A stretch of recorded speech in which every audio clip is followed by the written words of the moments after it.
एक बार भगवान देव व्यास जी ने एक श्लोक में लिखा, इंद्रियां बड़ी बलवान हैं, जो बड़े बड़े विद्वानों को खींचकर भ्रष्ट कर देती हैं।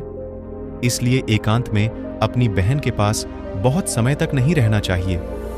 अपनी बेटी के साथ भी एकांत जगह में नहीं रहना चाहिए। और पुत्र जवान हो तो एक ही चारपाई पर मां को भी नहीं लेटना चाहिए। जैमिनी जी बड़े आर्षी हैं तो उन्होंने कहा, प्रभु ऐसा कैसे हो सकता है? विद्वान है वह और जानता है, मेरी बहन है और बेटी है, पवित्र भाव तो वो ऐसा कैसे कर सकता है? उन्होंने कहा, इस प्रश्न का उत्तर तो हम कुछ दिनों बाद देंगे, 10 से 15 दिनों बाद। तब तक तुम आश्रम संभालो। उसी शाम हल्की सी वर्षा हो रही थी। देव व्यास जी 16 साल की कन्या का रूप रखकर आ गए और जैमिनी जी से कहा, भगवान, रात्रि का समय आने वाला है, बड़ा भयानक है। आज रात्रि को मुझे अपने आश्रम में जगह दे दो। बोले, गुरुजी कहीं गए हुए हैं। जैमिनी जी बोले, नहीं, ये आश्रम ब्रह्मचारियों का है, यहां स्त्री प्रवेश नहीं है।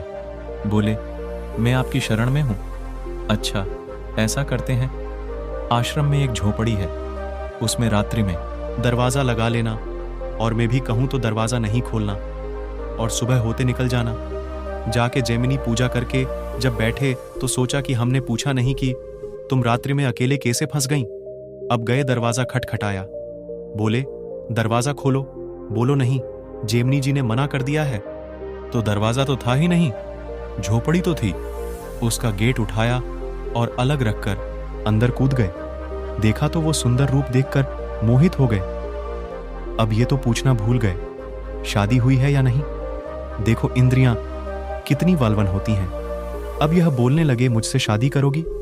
तो भगवान व्यास जी ने जो लड़की का रूप लिया था तो उन्होंने बोल दिया, हाँ, शादी तो करेंगे, लेकिन उससे पहले एक दूर माता का मंदिर है, वहां तक तुमको मुंह पर काला लगा के और पीठ पर बिठाकर घुटनों के बल लेकर जाना पड़ेगा।